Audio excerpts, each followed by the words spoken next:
Back to D1.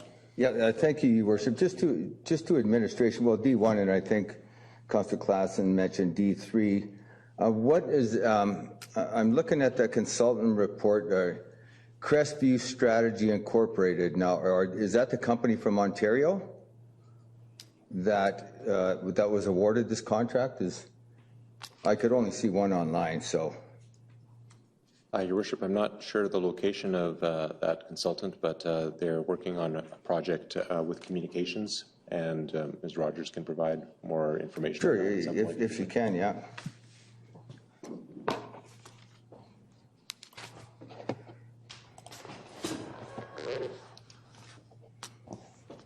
Yes, I believe Crestview Strategies head office is in Ontario.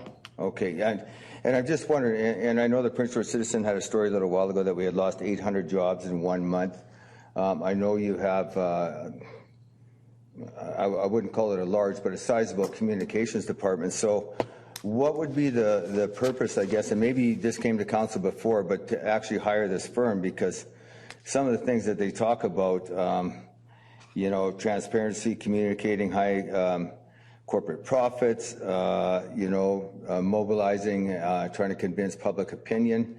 So what is the goal of hiring this firm?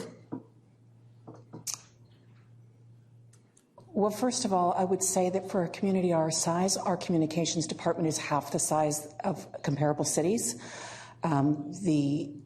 This contract went out by RFP. Okay. It's funded through a provincial grant, okay, and supported by the province of BC for this project, which is called Shifting Perceptions. That project is outside the area of expertise, okay, of our current staff. Okay, so shifting perceptions of what? Like?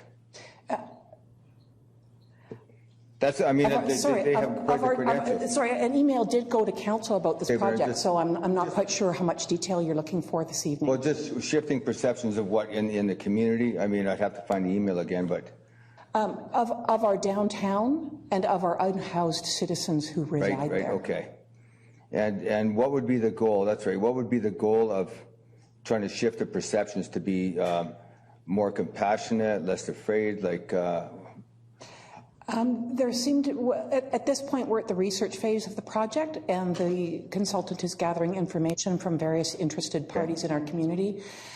But there seems to be a general trend that there is a concern for safety downtown, that there is a negative perception of our downtown, and that there's a negative perception of our unhoused citizens who live there. And so it would be shifting those perceptions and helping to develop more positive outlook of our downtown and a more empathetic outlook on our unhoused citizens. Great. I think that's good. It's a tough sell to try and convince someone to say, you know, you should feel safe, or it is safe, when they actually don't. So, you know, I look forward to, when will this be coming back to council, I guess at some point, or administration? Well, the idea behind the project is not to tell people what to think or what to feel. Yeah. It's just to provide them with some more information and some things that they might not be aware of. It's a little bit more of a storytelling project than a marketing and trying to convince people of what they should think. At this point, we're in the research phase of the project. I don't know when or if it will come back to council. Okay, and just the last question, as far as the Lheidli and the local First Nations, is there going to be some sort of input? Because as I think Chief TG has said, something like 85% of the people on the street are, you know, from First Nations background. So is there going to be a component on that as far as, you know, getting those groups involved or feedback from those groups? Because I think they're, you know, they're a large stakeholder in what's going on in the downtown and surrounding areas. So I'm just wondering, is part of what this group is doing going to be talking with the First Nations and, you know, getting some feedback from them? Yes, we've had interviews with various interested parties, and that includes some of our nonprofit societies that are First Nations and that serve First Nations communities.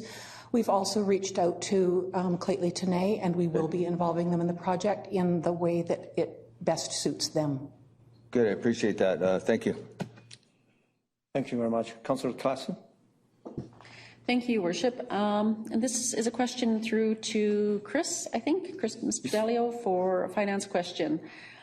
Is this coming in within budget, or is this because we have a budget for communications of over $500,000 and we have 4.03 full-time equivalent staff? So where is this $110,000 coming from? Sure. Ms. Rogers pointed out that this is a provincial grant-funded program, so this city isn't actually paying for any of this in dollars. Well, our time will be put into it, of course, but. Okay, thank you.